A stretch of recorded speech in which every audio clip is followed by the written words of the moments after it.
content of upcoming webinars. So if you have any ideas of who you'd like to listen to, or if you'd like to present yourself, please send us an email. So now I'll get on to the main event, introducing Katherine. So welcome, Katherine Favor. So Katherine is a Climate Hubs Agroforestry Fellow, and the Climate Hubs, in case you're not aware, are USDA, and there's 10 Climate Hubs across the nation. Katherine works with all of us. But she is based at the USDA National Agroforestry Center, and she works across government sectors to advance knowledge and understanding of agroforestry amongst various agencies. So much of her work centers around researching and promoting agroforestry as a tool for mitigating and adapting to climate change, hence her presentation today. She's worked as an agroforestry technical assistance provider, educator, practitioner, and researcher for over 10 years, both nationally and internationally, helping land stewards learn about and adopt agroforestry practices.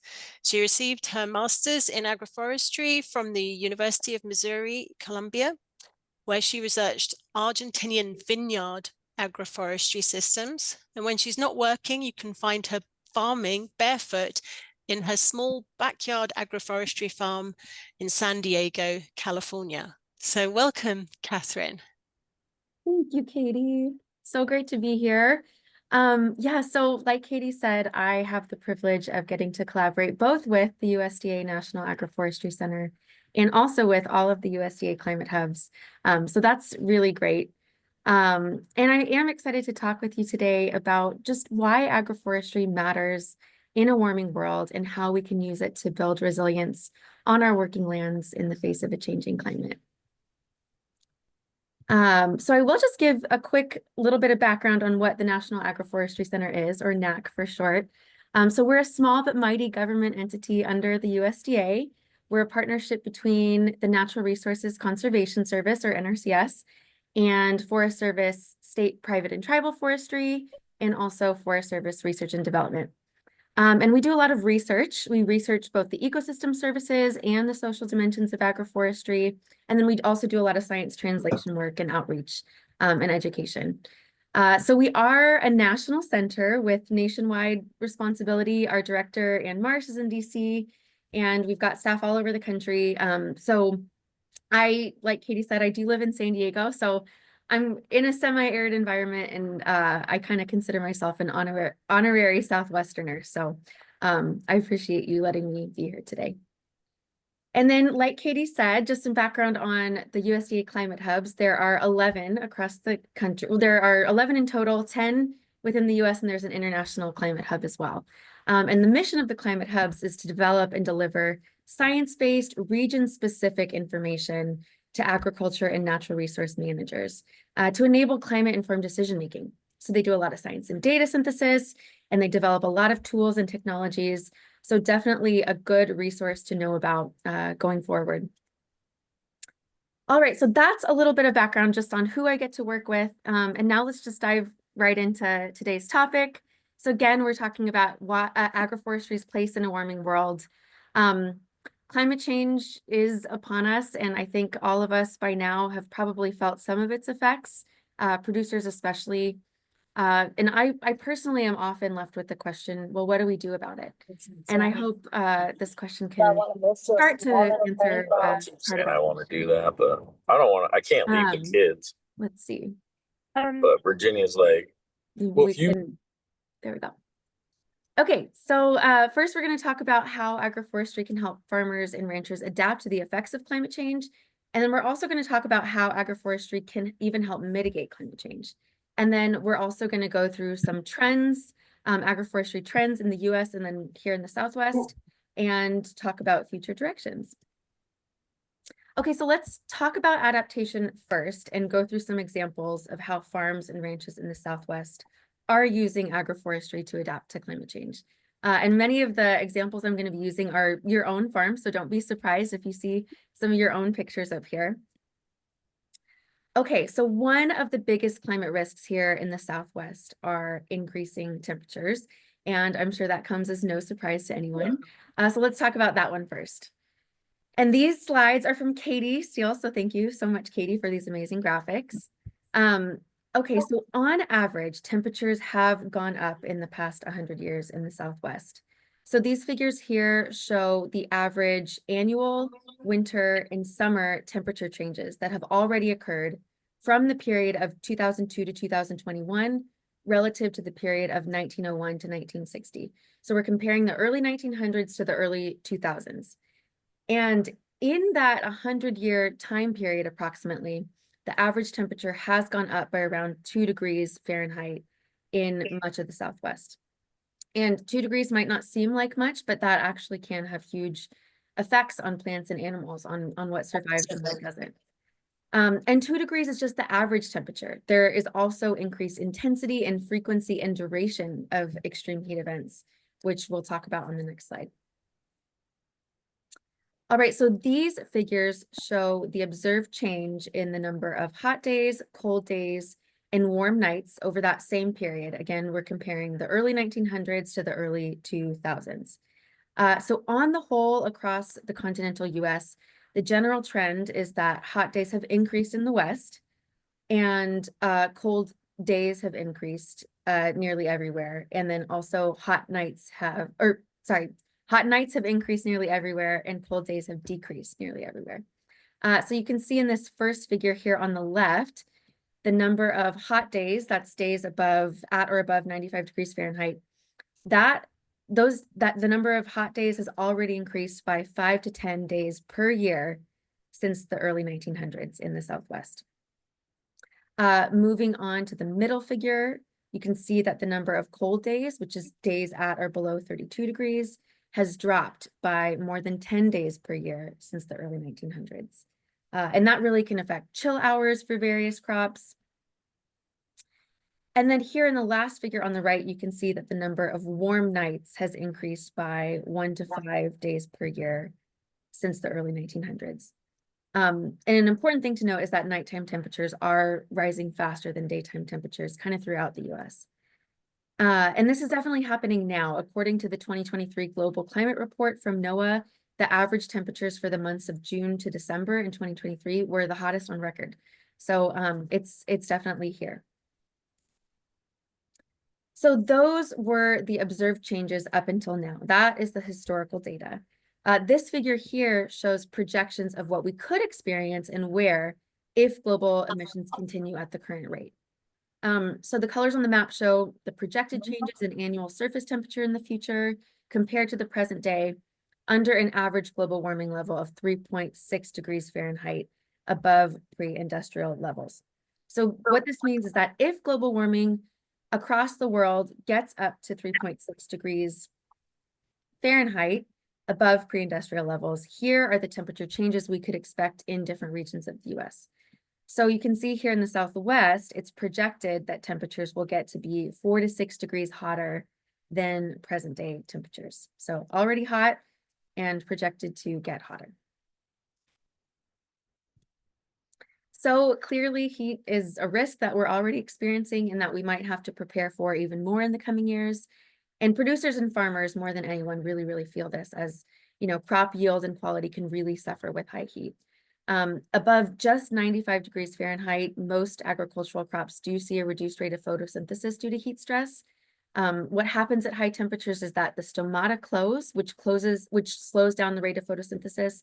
And then high temperatures also denature other enzymes that are involved in photosynthesis. So it's not just the stomata, there are all sorts of cellular functions that are impeded when temperatures get above 95. And then of course, all of that just translates to reduced growth, reduced pollen production, reduced yield, especially in the case of seed and fruit producing crops. And then sometimes high heat can cause there to be an earlier spring or a false spring where plants can break bud or bloom before the last frost. And that can have serious impacts on production. If something's blooming and then a frost comes and damages those blossoms, that can have a big impact on yield. And then quality too. Heat can also affect crop quality. Depending on what the crop is, it can cause wilting and tissue damage, even sunburn on fruit. And then heat can affect flavor profiles too. Heat can cause certain flavor and aroma profiles to volatilize out or just to not accumulate, like acidity accumulates slower when there's high heat. So extreme heat can even reduce the amount of sugar in some fruit. So lots of different quality repercussions for our crops when there is high heat. These pictures are of the Festival Beach Food Forest in Austin, Texas. It's a little bit more to the east than the Southwest, but I just think it's a great example of what a mature food forest looks like, and how mature food forests can really cast a lot of shade on understory crops. So there are lots of different innovative strategies that farmers can use to deal with heat, but agroforestry practices are definitely some of them. So trees and agroforestry systems definitely can cool the microclimate. They can reduce temperatures by 6 to 10 degrees Fahrenheit. That's a lot. And they do that by providing both shade and humidity. And that can have a lot of positive benefits for yield and quality. It can allow temperature or stomata to remain open and just keep photosynthesizing even on those really hot days. Shade can reduce the temperature of leaf cells. That can improve cell functioning and flavor and quality. It's not just photosynthesis that matters. And then, of course, it can protect against sunburn and tissue damage and can prevent shriveling and raisoning. That's really important, especially in fruit crops. Like I kind of mentioned, shade also promotes sugar production and acid synthesis. And that can lead to really delicious, high quality produce, especially fruit. That's always important. And in terms of how we can actually arrange trees to get this kind of microclimatic result, the best practices for altering the microclimate are alley cropping systems, forest farming, and forest gardens, and silvopasture too, which we'll talk about. This picture here, this is an example of a wine, grape, and olive alley cropping system in Mendoza, Argentina. That's also a very arid environment. As Katie mentioned, I did my master's there. And what I found is that a lot of growers in Argentina do practice alley cropping in vineyards for this reason, to help reduce heat stress, because they don't always have access to irrigation and it can get really, really hot in Mendoza. And the trees do help just buffer that microclimate a little bit and reduce that heat stress. There are a lot of caveats to this, though. I do want to be transparent that agroforestry doesn't work for every crop or every growing context. And I think that's really important to talk about. For one, it's just important to know that trees and crops do compete for resources like water and nutrients and light. So no matter what, in any agroforestry system, you're going to need to prepare for how to reduce that competition as much as possible. And you can do that through strategic design and management. So for example, some crops need more light than others. And that's important to be aware of, because shade does reduce the amount of photosynthetically active radiation, or PAR, that reaches understory crops. For example, alley cropping does reduce PAR, photosynthetically active radiation, by 10 to 15%. So that is something to be aware of. And again, different crops require different levels of that PAR.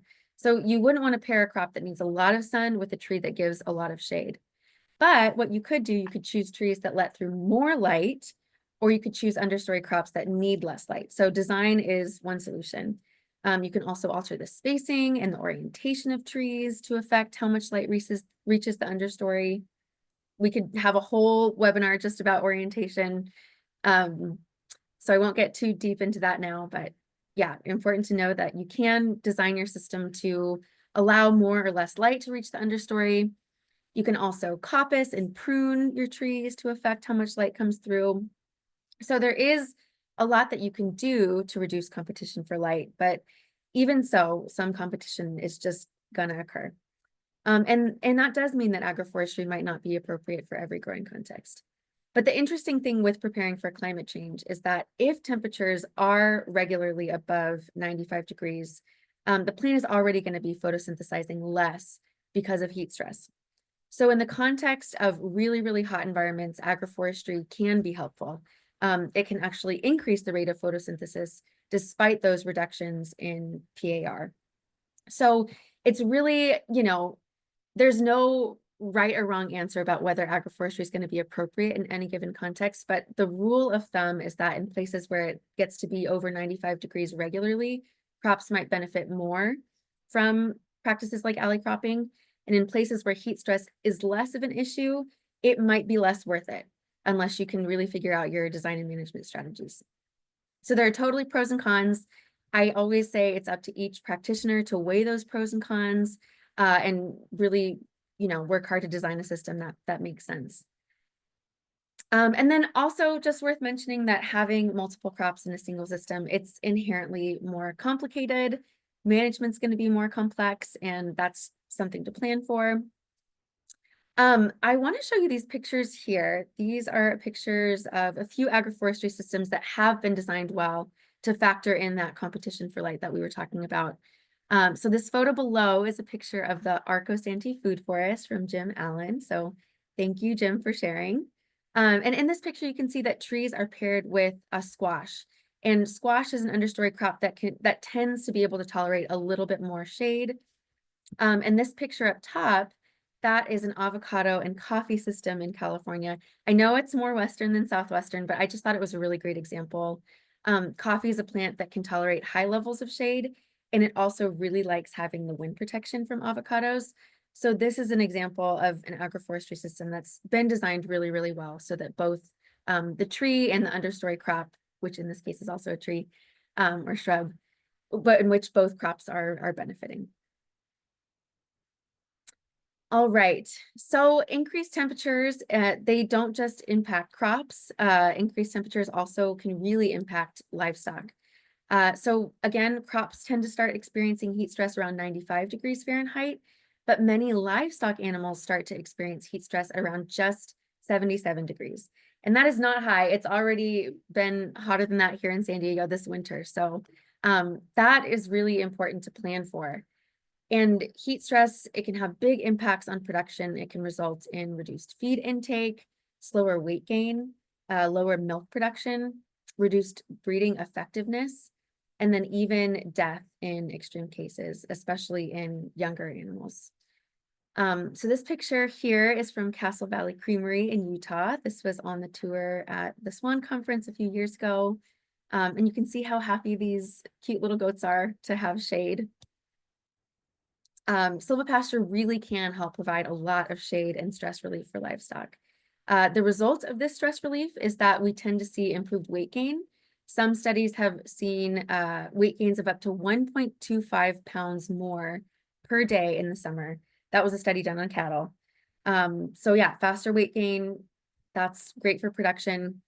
In dairy cattle, some studies have observed milk yield increases by up to 17%. That's a lot more milk. And that's, again, just from reducing the stress that those animals experience. And then reduced mortality is another huge benefit, again, especially in those young calves. So a lot of benefits can come from silvopasture.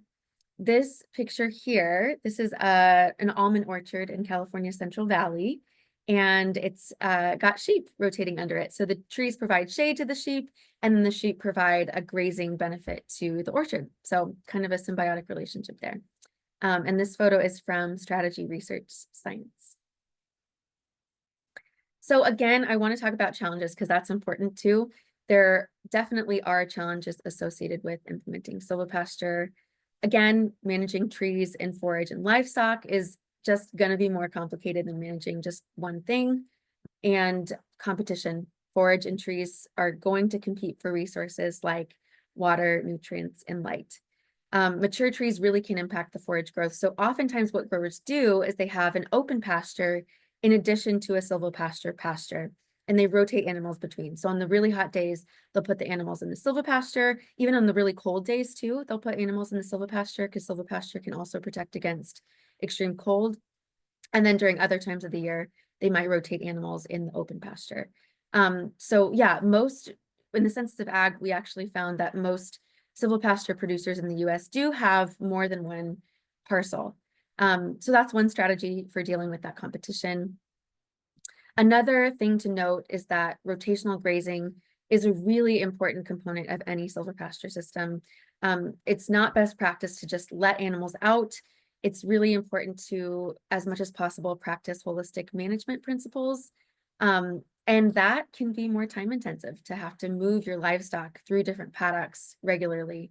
But that is a really important part of doing silvopasture right. And then establishment definitely comes with its challenges too. There are a few different ways to establish silvopasture. you could either thin trees out of an existing forest or a stand of trees, or you could add trees into pasture. And both of those establishment methods have their own challenges.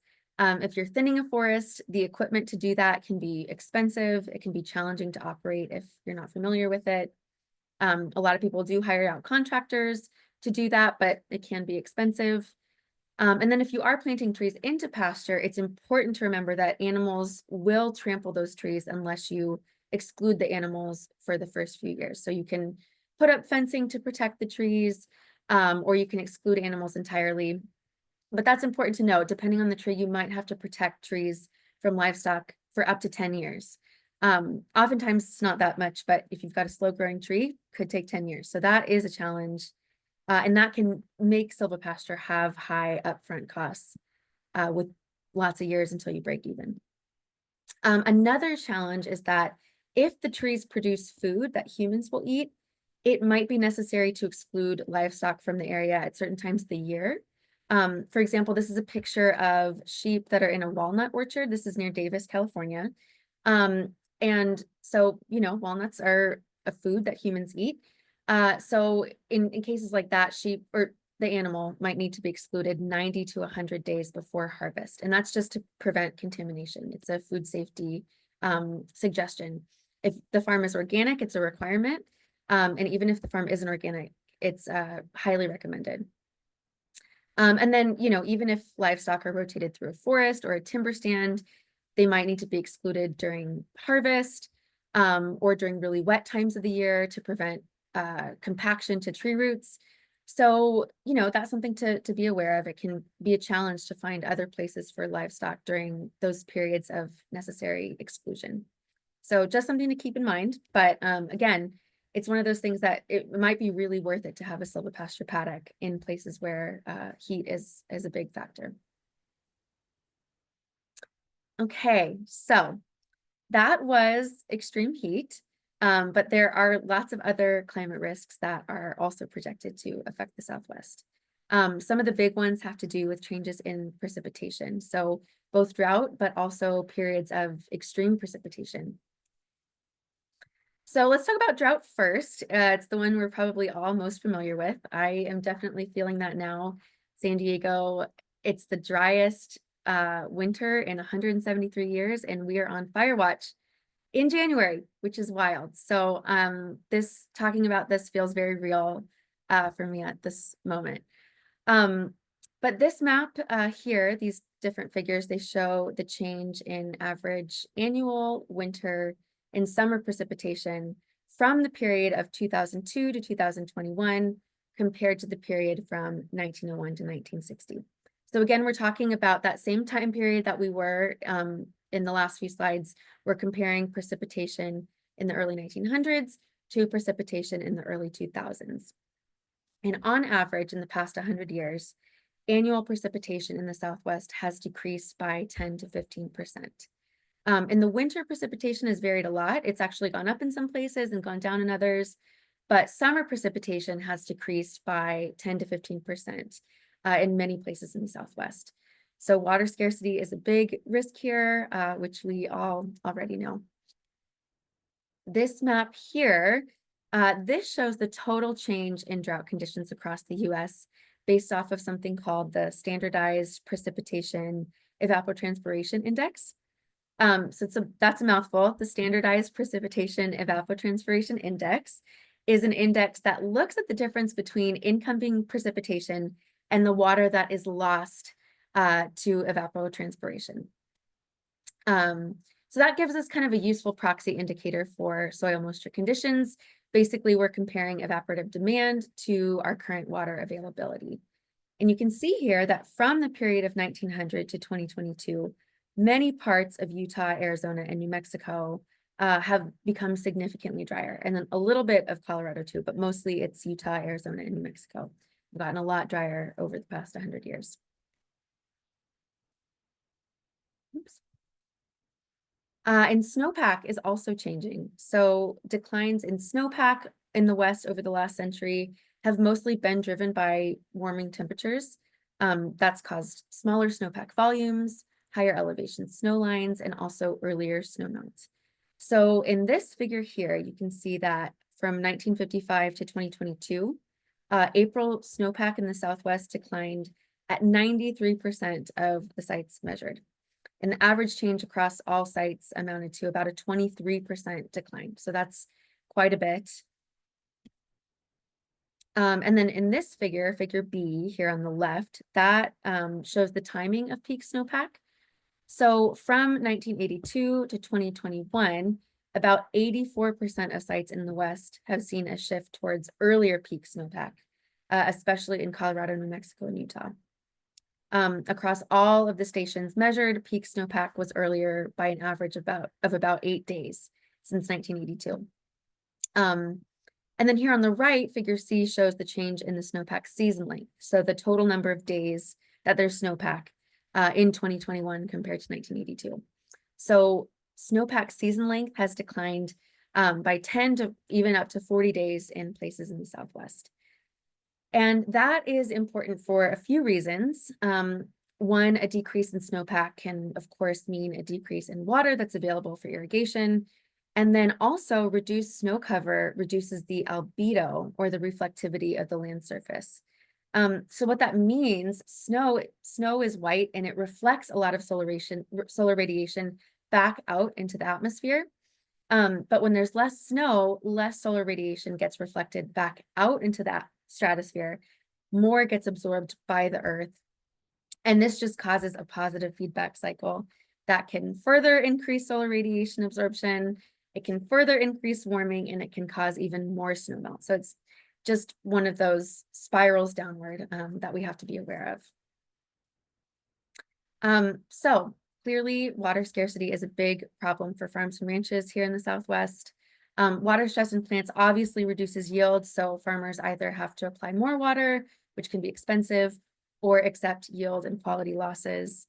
Or you can get creative like Brad Lancaster, and you can plant the rain, like what we saw at Swan's tour at the last conference of Dunbar Springs in Tucson. So there are creative strategies. And agroforestry definitely can be a solution to deal with reduced water availability. Trees benefit soil health in so many different ways. And in a nutshell, better soil health allows more water to be captured and more water to actually stay in the system. And there are a few mechanisms, ways that trees do this. For one, tree roots break up compaction in the soil, and they create macropores and kind of these channels for water to infiltrate into. So the result is less runoff. More water goes into the soil instead of just flowing off the top of it. Trees also help increase organic matter, and they do that by producing root exudates, root slough, leaf litter, and then, like I mentioned, improving soil structure. All of that helps increase the microbiome of the soil, which promotes organic matter production. And organic matter has the ability to store a lot more water. So some studies found that agroforestry systems can increase organic matter by up to 100%. And interestingly, for every 1% increase in organic matter, that leads to an almost 2% increase in soil water holding capacity. So because trees increase that organic matter, they really do increase water holding capacity by a lot. And then also during times of drought, trees have been shown to exhibit this really interesting phenomenon called hydraulic redistribution, where tree roots draw up water from deep soil profiles, and they actually can irrigate it out to surrounding crops in shallower profiles. So that's really, really interesting. Mycorrhizae can also form associations between tree roots and crops, and they can transport water from tree roots to other crops during times of drought. And then agroforestry can also increase water use efficiency. So if trees and crops occupy the same unit of area, like if you've got alley cropping or forest farming or forest gardening, you can actually get a higher water use efficiency because of having multiple layers of root systems in the same unit of area. So for example, you might have corn that's intercropped with trees. Corn roots are shallow, but the tree roots extend deeper, so they can kind of go under the corn roots. And if water infiltrates past your crop root system, the trees can catch that water, take it up, and that just increases the overall water use efficiency of the system. And all of that can lead to just increased resilience in the face of drought. And again, increased water use efficiency. But there, of course, are challenges and things to be aware of. Again, competition between trees and crops, it's real.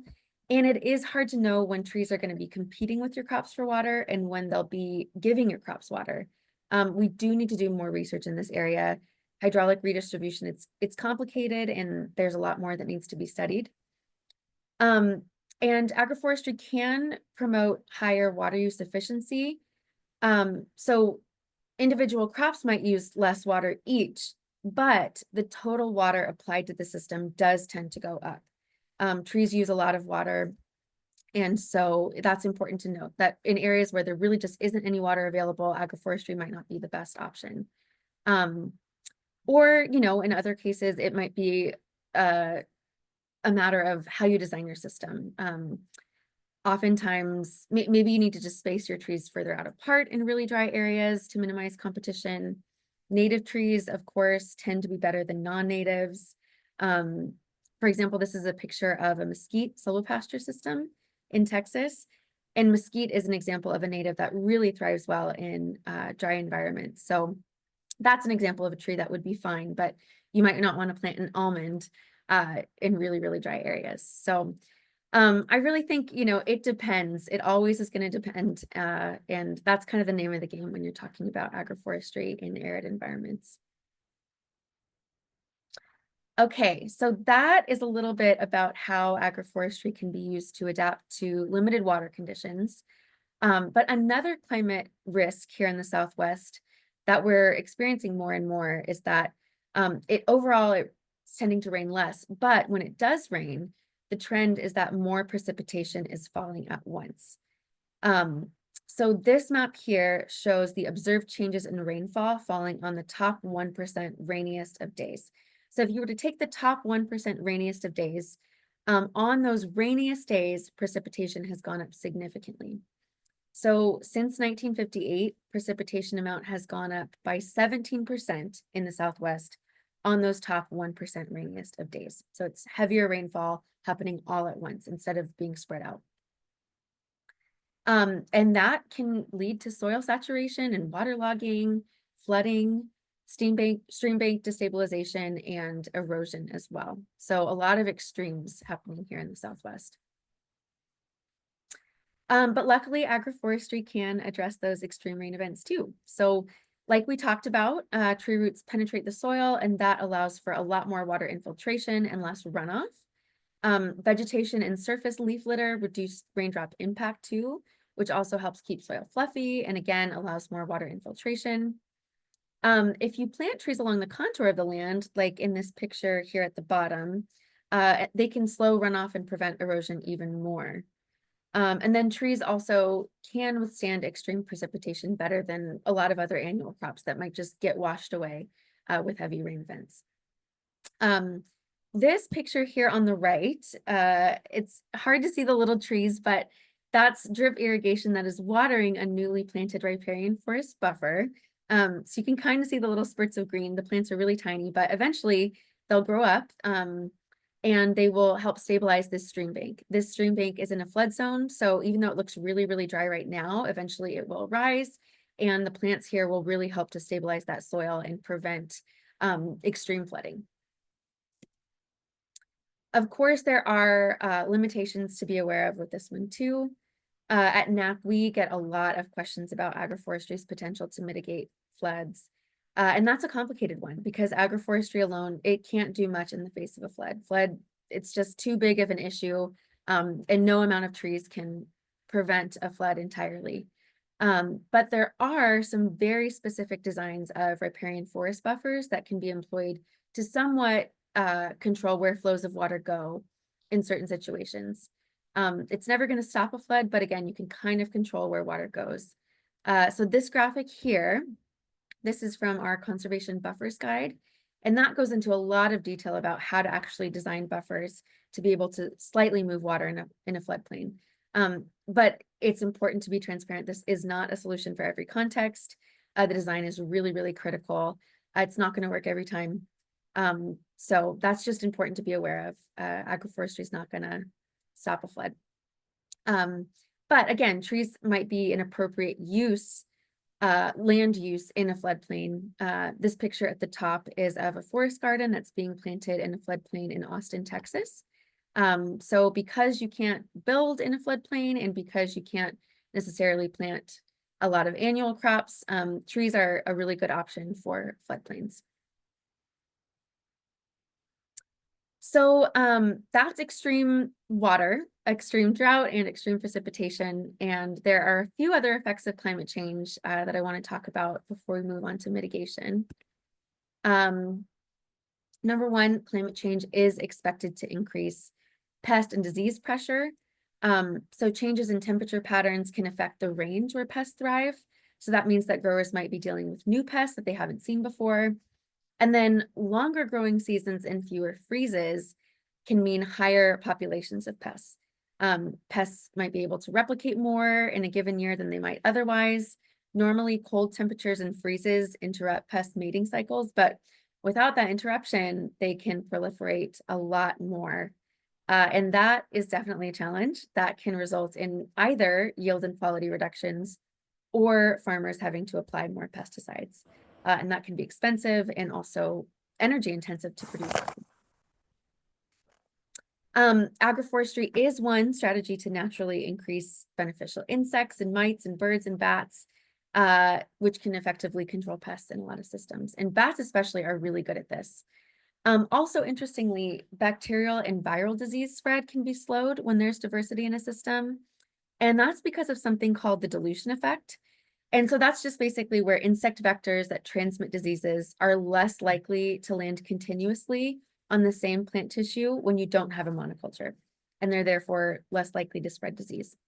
So that can happen with any alley cropping system or really any intercrop system. It doesn't have to be agroforestry, but any type of diversified system can help buffer because of that dilution effect. So yeah, those are two ways that agroforestry can really help with IPM. I'm going to skip over this for the saves time. But yeah, so as you can see, there are quite a few different climate risks that are affecting the Southwest. Land stewards are facing a lot of different challenges, but yeah, a lot of those risks can be adapted to by incorporating different agroforestry practices. Even so, sometimes it's just impossible to avoid losses associated with climate change and even just weather. Some years, farmers are just going to lose a crop. That's just how it is. And another advantage to agroforestry is that if you do have more than one crop, you might still be able to generate at least some income for the year. So if you have one crop, you put all your eggs in one basket. But if you have more than one crop, you can kind of hedge your bets a little bit. Additionally, agroforestry systems do tend to, quote, overyield or produce more per acre than those same crops would if grown in monocultures. So that's another economic benefit that can just help land stewards economically get through some of these inevitable production challenges. Okay, so that was adaptation. I think I'm going to stop there and see if we have questions before we move on to mitigation.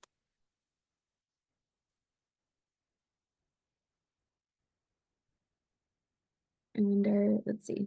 So I did see one question in the chat about it being difficult to start new tree seedlings when they don't have snow. So of course, you know, that's a current problem, but that's gonna be a continuing problem.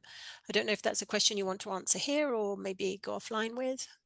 Yeah, I mean, I think that's a really great question. Establishment is challenging for sure. And you know, best practices would be to make sure that the area is weed free. Mulch is really good to help maintain moisture in the soil, but irrigation is probably going to be necessary for establishing trees, even natives, for the first maybe 2 to 3 years. So that is a challenge for sure. It can be expensive, and it's something to plan for. It's a really good point. Hey, Catherine, this is Jim Allen. Hi, Jim. Yeah, hi. Thanks for including a photo, Marco Santi. But looking at this picture here, the one you have up right now, you know, a lot of food forests, they kind of look like this. They have their canopy is fruit trees, like peaches and apples and things. And as we get hotter and hotter, I was thinking about what you talked about with shade. You were talking about shade, like fruit trees down to squash and things like that. Should we be thinking more about, a really tall layer to shade the fruit trees? And what would they be, like honey locust or things like that, that would be taller than the trees you see here? Yeah. Does that make sense? I mean, I'm sure Yes. there's downsides, but maybe there's benefits as well. Thinking more about that really tall layer.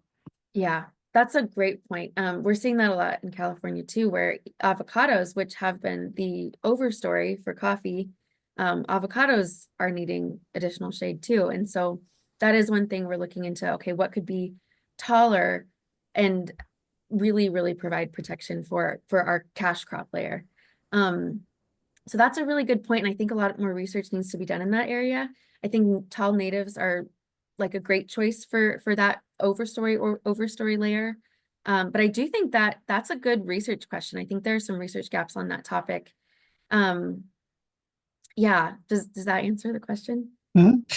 Yeah, I just think that there's potential to think more about that, and Yeah. potential need to think more about that. So I agree. And I think assisted migration, well, drawing from the principles of assisted migration can help with that too, of maybe projecting, okay, what's the temperature going to look like here in 10 years? Can we plant trees that are kind of on the edge of our climate zone? So a lot of growers that I've talked to, there's the USDA plant hardiness zone map, and every different climate area has the hardiness zone. A lot of growers are looking at planting trees in the next hardiness zone up, just to kind of plan for the future. And a lot of times that means planting more densely in the beginning and then maybe removing trees as you go along, depending on what the climate looks like. So yeah, it's really complicated, and it's so hard to plan for all these different possible futures. So I do think, yeah, a lot of experimentation still going on, and we do need more research for sure. all right, thanks. I had hi, my name's Marisa. I had an add-on to that idea of shade and issues with fruit tree growing. And I wonder, I'm in central New Mexico, if maybe there's research elsewhere that I don't know about, please share. But the concern with people over pruning their fruit trees and allowing too much sunlight into the canopy, especially in the Southwest, and maybe by allowing more shade within the canopy of each individual tree, we are improving chances of a more fruit or a more viable crop. So it's just something I'm interested in. That's such a great point. Yeah.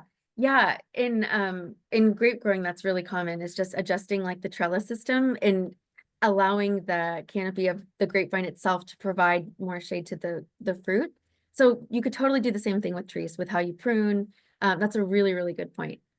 Yeah. I'd like to see research on it. And maybe we could do it here if anybody else is interested. That's a good Thanks. idea. Yeah, I think there's a lot of opportunity for research here in the Southwest. I think a lot of agroforestry research, it started in kind of the Midwest, and there's a lot going on in the East Coast and the Southeast. So there's a lot going on here too in terms of research, but I think we could do a lot. I see a question from George. Yes, hi, good morning. Just for clarification, the olive and grapevine planting in Argentina, it is no super density planting, right? Oh, in terms of if the olives are super densely planted or yes, because nowadays in California, we are going towards the super density planting for olive, particularly in NorCal. And it just because the price of land is just too high, and that's pretty much the only way that we are going towards. And I don't really know the situation in Argentina, so could you please briefly talk about it? Yes, definitely. Yeah, that's a really good point. Yeah, it's true. In California, we are going towards really high density olive plantings. In Argentina, that's not so much the case. The primary crop where olive trees are integrated is vineyards. So kind of everything is centered around making sure that the vine has high quality and high yield. So the olive trees are spread out pretty far. I'm trying to remember how far apart each olive was spaced out in a row. I don't remember the exact footage. I can follow up, but there were pretty big gaps. And that is important to talk about, you know. I think it is important to think about, but maybe that would be different. Like if your primary crop was olives, maybe a high density planting would work with the secondary crop being spaced out more. So I think it just depends on what your main kind of cash crop is that would determine spacing. Does that kind of answer the question? Yes, just to add on, so UC Davis has an olive center. So the director Javier actually went to Argentina to study their super density olive planting system, and then they are going towards a different one. It's the fan shape, which you can find it at the USDA National Agroforestry Plaza in Davis.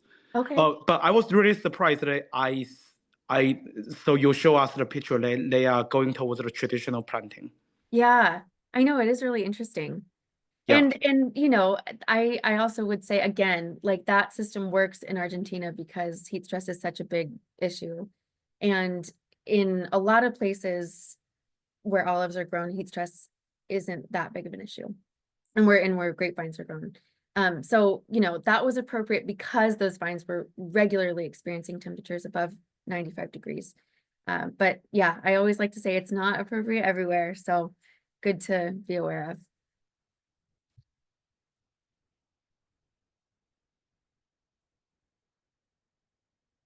Any other questions before we start to talk about mitigation?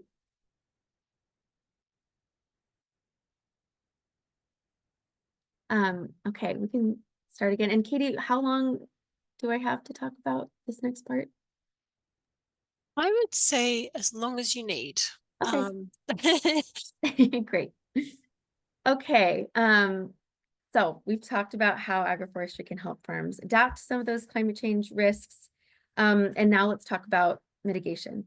So mitigation is different from adaptation. Mitigation involves employing strategies and actions that slow down and reduce the severity of climate change. So it's really just getting to the root of the problem and doing something to solve it.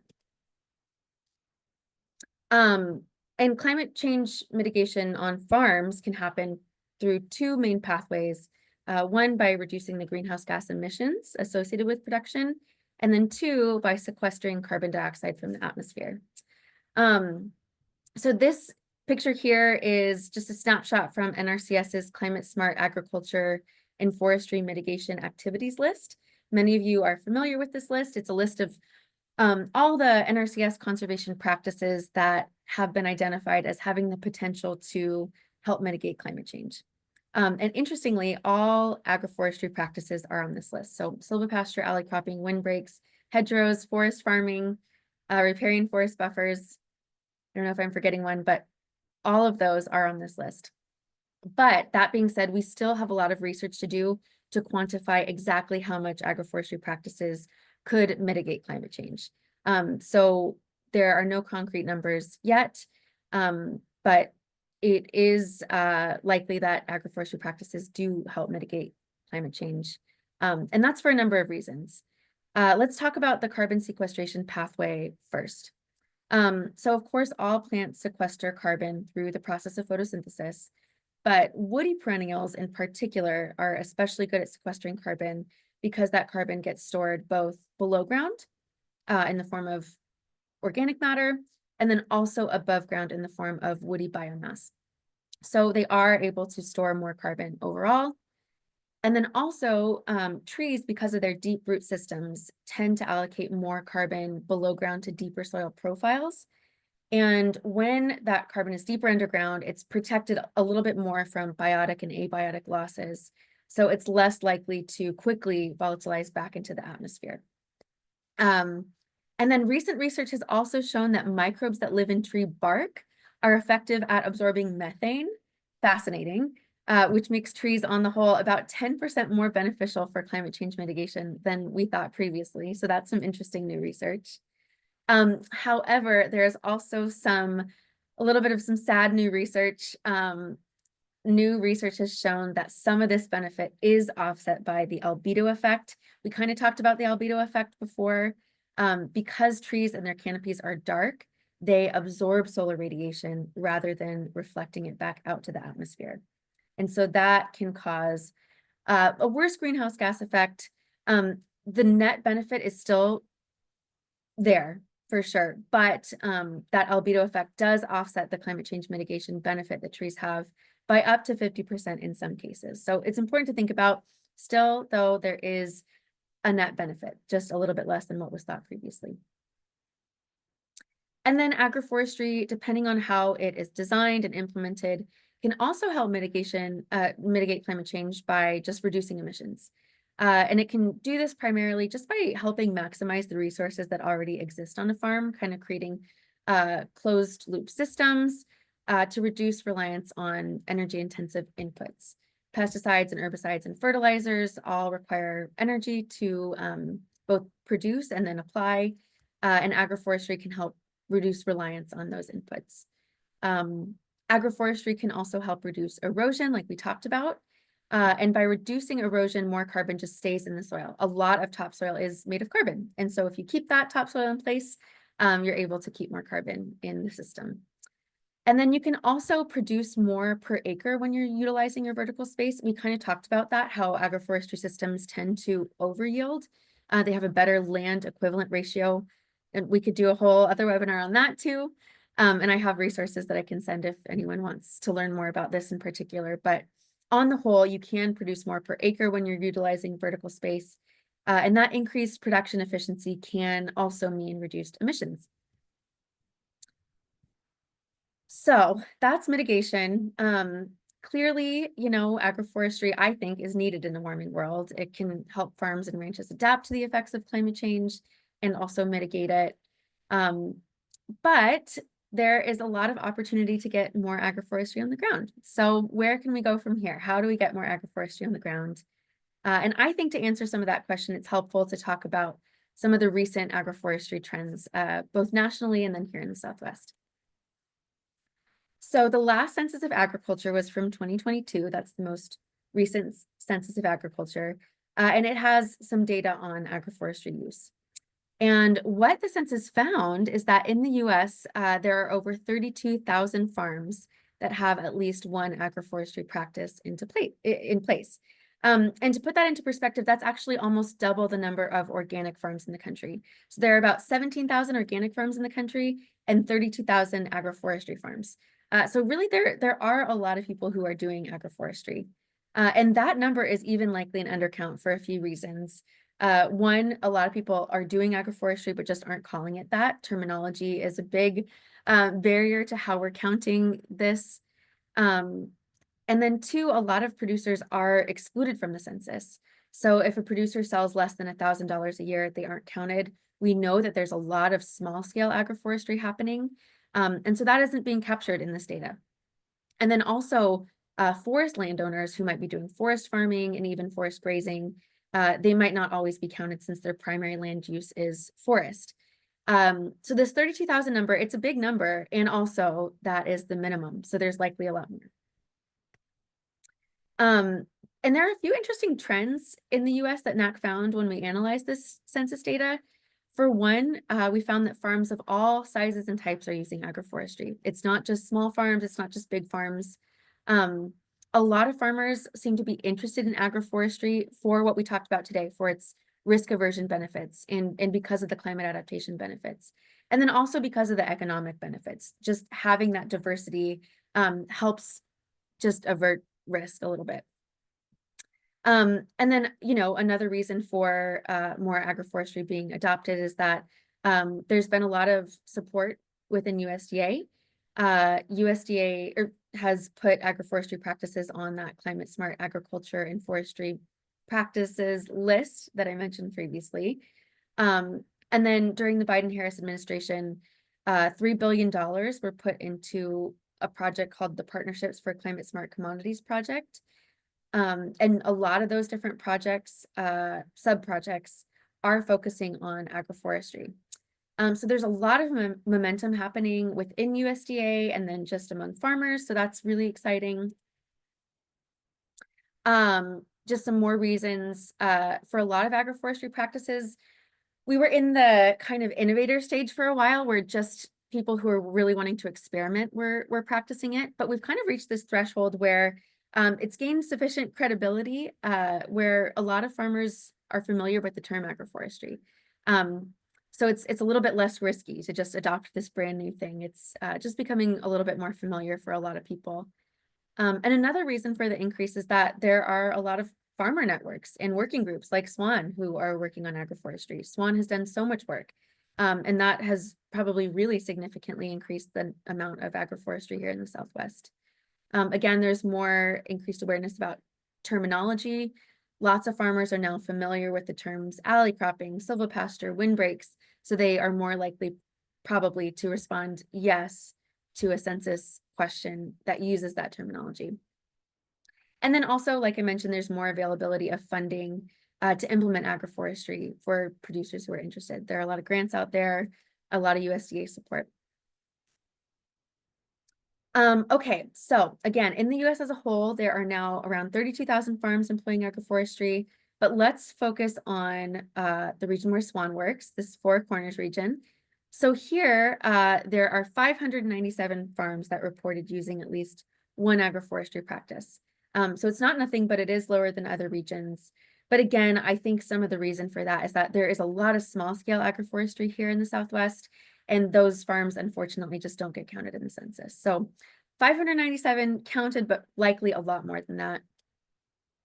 This does translate to 0.3% of Arizona farms, 0.4% of Utah farms, 0.7% of New Mexico farms, and 0.9% of Colorado farms. So it is happening here, but it would be great if we could increase these numbers. So yeah, that's just something else that we can all keep working on. And I think part of that is just making sure that we're connected to others who are doing agroforestry work too. Besides SWAN, there are so many others working on agroforestry in the Southwest.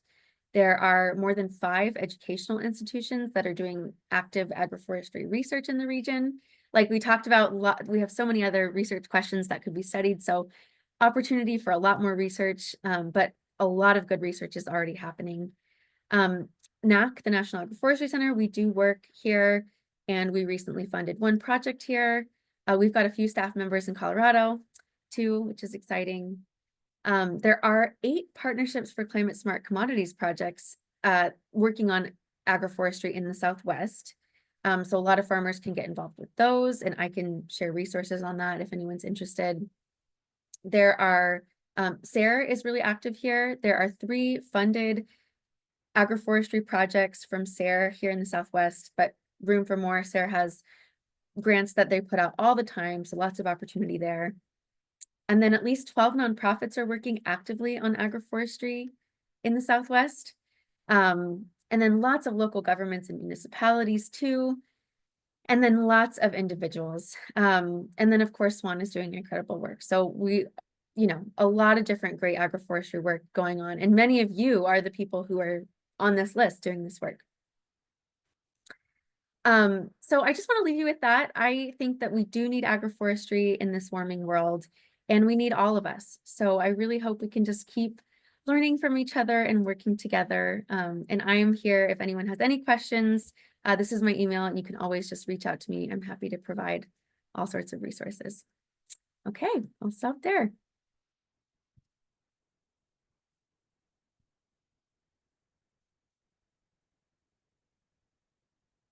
And I guess we can open it up for questions for the second part if anyone has questions about mitigation. Absolutely. Any questions?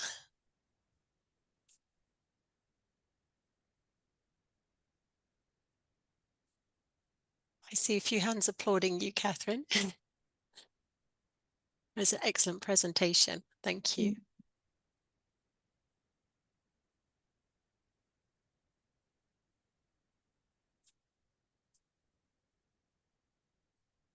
I'm not seeing any hands going up. If you do have any questions for Kathy, oh no, I lie. Brett's hand's gone up. Hi, Katherine. Great presentation. Hey, Brett.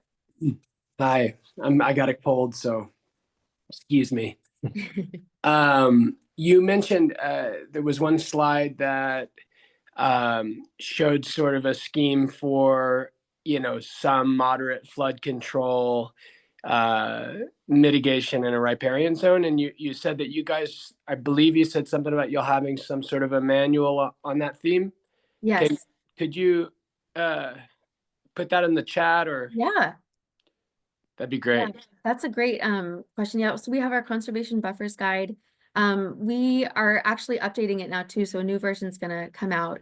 And I will try to find that to put it in the chat, but it's a really, really long guide. It's a manual for all different types of buffers, so riparian forest buffers, but also hedgerows and upland buffers. It's really, really interesting, and there's a lot in there on how you can kind of arrange trees in certain patterns to just move water. Yeah, it is very specific for being able to kind of move water in that way. And if there's a lot of water, it's not going to work. But yeah, there are you can read the buffer guide to go into that in more detail. But yeah, looking forward to it. Yeah, buffers are a big theme for us in the next year or two. So thanks. Yeah, and again with that too, trees are often better able to withstand some flooding than other types of crops. So oftentimes you can't mitigate a flood, but you can plant trees and they're more likely to survive. So that's just another thing to note too. Yeah, let me see if I can find this guide and put it in the chat. Thanks so much. Good to see you. Yeah, you too. There is a question from Christine in the chat, who's asking about a school that offers a PhD in agroforestry, and Casey replied, University of Missouri. Do you know if there's any others, Katherine, that do agroforestry PhDs? Oh, that's a great question. Off the top of my head, I'm not sure, although I know a lot of schools have programs where you can study agroforestry for a PhD that might be under a different topic. Like I know San Diego State, they have a geography program, but you could do your thesis on agroforestry and kind of specialize in that. I think there are a lot of schools that would allow that. That's a great question. Off the top of my head, I'm not really sure what others. I know Cornell's really involved with agroforestry, and Yale. They have a tropical agroforestry certificate. University of Missouri does also have a certificate. If someone didn't want to go through a whole master's program, you could get kind of a certificate that's still really, really valuable, but for less of a time input. I think Santa Cruz too might have, they have an agroecology PhD, and I think they are open to agroforestry research. Oh, Jim says University of Florida. Yeah. Yeah, great point. Oh, Christine's put a hand up. Here we go, Christine. Okay, thank you so much. I enjoy your presentation. By the way, I am a faculty member of the Davao State College in the Philippines. So it's midnight here. I love your presentation so much. So I am interested with the PhD program in your country or any country, because in the Philippines we don't have a PhD in agroforestry. So maybe I could have any idea from any participants. Yeah. Yeah, that's a good question. Yeah, other than the ones we mentioned, I'm not sure of others, but I can look into that and get back to you. But yeah, there's a lot of opportunity for agroforestry in the Philippines. I got interested in agroforestry because I went to Paraguay with the Peace Corps and just saw there was so much deforestation and a lot of opportunity for agroforestry. And I think the Philippines is kind of in a similar situation. So it's great that you are interested in studying it. That's awesome. Yeah, because my bachelor is a agroforestry po, and I am also a teacher in agroforestry department. So we are looking for a vertically aligned PhD program for us to have a good vertically aligned program so that we can offer here in the Philippines a master's program if we have a faculty that are finished in PhD in agroforestry. That's great. Awesome. Well, thank you everybody for joining us. We'll bring Catherine's presentation part of this meeting to a close. And we will then resume with our business meeting. So you're all very welcome to join our business meeting. I can't promise it will be as interesting as Catherine's presentation, but we'll give you a chance to hop off.